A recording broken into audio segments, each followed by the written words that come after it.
السلام عليكم ورحمة الله وبركاته. الحمد لله وحده والصلاة والسلام على من لا نبي بعده.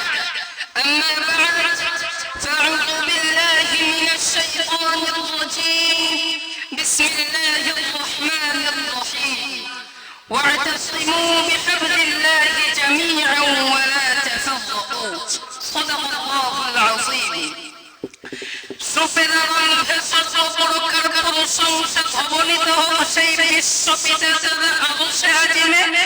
যিনি বিশ্ব প্রেরণের অদ্বিতীয় নিয়ন্তা, আকাশ পাতাল চন্দ্র সূর্য নক্ষত্র যার অদৃশ্য ইঙ্গিতে আপন দায়িত্ব পালনে নিমগ্ন, তারই সামনে বলি সাগরের পানি যত, লেখনের কালি যত, হে মহান তোমায় ধন্যবাদ।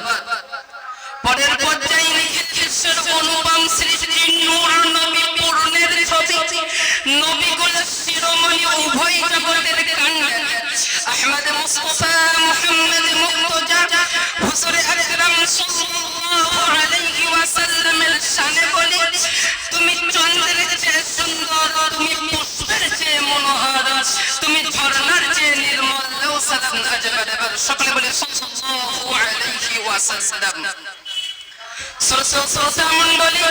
আমি আপনাদের সামনে দণ্ডায়মান হয়েছি। আমার বক্তব্যের আলোচ্য বিষয় হলো স্বাধীনতা সংগ্রাম।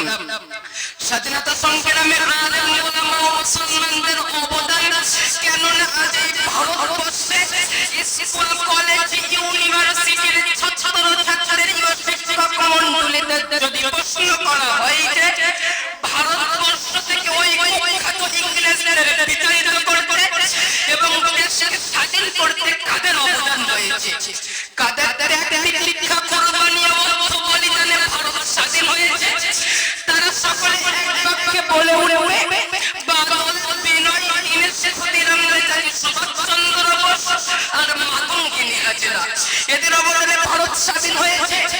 কিন্তু বড় দুঃখের বিষয়, বড় পরিতাপের বিষয় যে ইতিহাসের পাতায় কোনো মুসলমান ভাইয়ের নাম শুনতে পাওয়া যায় না। তাই পরিচিত ইতিহাস থেকে কিছু তথ্যভিত্তিক আলোচনা করলে আপনারা বুঝতে পারবেন যে দেশকে স্বাধীন করার জন্য প্রথম থেকে শেষ পর্যন্ত আলেম ওলামা ও মুসলমানদের কতটুকু অবদান রয়েছে। কিন্তু ধারাবাহিকভাবে সব কথা খুলে বেরোতে গেলে সময়ের বেকার ঘটবে, তাই জ্ঞানীদের জন্য স্বল্পই যথেষ্ট মনে করে অল্প কিছু আলোকপাত কথা রাখছি। শ্রোতা মণ্ডলী, আমাদের সকলকে জেনে রাখা দরকার 1631 খ্রিস্টাব্দে ভারতবর্ষে বাদশাহ জাহাঙ্গীরের রাজত্বকালে ওই কুখ্যাত ইংরেজরা ইস্ট ইন্ডিয়া কোম্পানির নাম নিয়ে ব্যবসার বাহানায় এই ভারতবর্ষে প্রবেশ করে। কিন্তু তাদের মূল উদ্দেশ্য ছিল ব্যবসা নয়, বরং তাদের মূল উদ্দেশ্য ব্যবসার বাহানায় এই ভারতবর্ষে প্রবেশ করে আস্তে আস্তে দেশের নিজের আইতে দেশের মাল লুট করে, দেশের মাল বিলাস করে, দেশের মাল লুণ্ঠন করে নিজের দেশের সমৃদ্ধ করা এবং এই ভারতবর্ষে ইংরেজ রাজত্ব স্থাপন করা। কিন্তু বড় দুঃখের বিষয়, বড় পরিতাপের বিষয় যে যাদের এই কুচাকিরানির ষড়যন্ত্রের কথা অনেকে জানতে বুঝতে পারলেও ভারতের কোন হিন্দু সন্তান সাহস করে তা প্রকাশ করতে পারেনি। কিন্তু আমাদের বড় খুশির বিষয় যে আমাদের তপস্বী বুজুর্গ হযরত মাওলানা শাহ মুহাদ্দিস ওলিউল্লাহ দেহলভী রাহমাতুল্লাহ আলাইহি সর্বপ্রথম 1733 খ্রিস্টাব্দে ইংরেজদের এই কুচাকিরানির ষড়যন্ত্রের কথা নিজে জানতে পেরে দেশের জনগণকে হুঁশিয়ারি দিয়ে ইংরেজদের হাত থেকে বাঁচার কৌশল তৈরি করেন। 1803 খ্রিস্টাব্দে সুযোগ্য সন্তান বীর কিশোর মাওলানা আব্দুল আজিজ দেহলভী রাহমাতুল্লাহ আলাইহি ইংরেজদের এই রাজত্বকে বেঈমান রাজ বলে ঘোষণা করে দেশের বিভিন্ন পিরামিডে জমিয়ে ভাষণ দিয়ে ইংরেজদের বিরুদ্ধে সংগঠন তৈরি করেন। 1831 খ্রিস্টাব্দে ইসমাইল শাহী বেরেলভীর নেতৃত্বে যুদ্ধ হয় এবং এই যুদ্ধে হাসান আলেম ওলামা মুসলমান দেশের জন্য প্রাণ বিসর্জন দেন।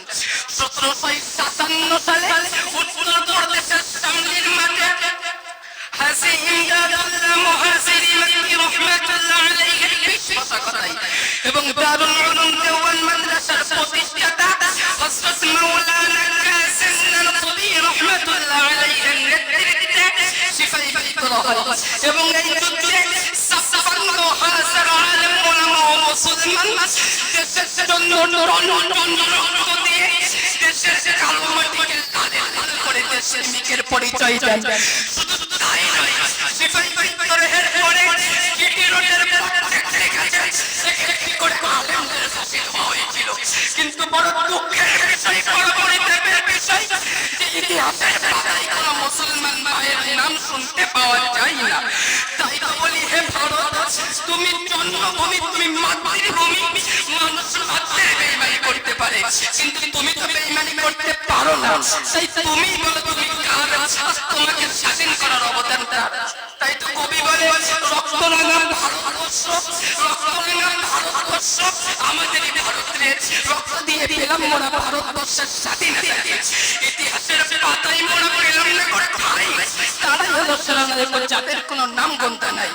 আজ তোমার হাতে কলম ছিল বলে তুমি যা ইচ্ছা করো, তাই পেলে কলম বুঝিয়ে দেবো। সত্য ইতিহাস কাকে কয়?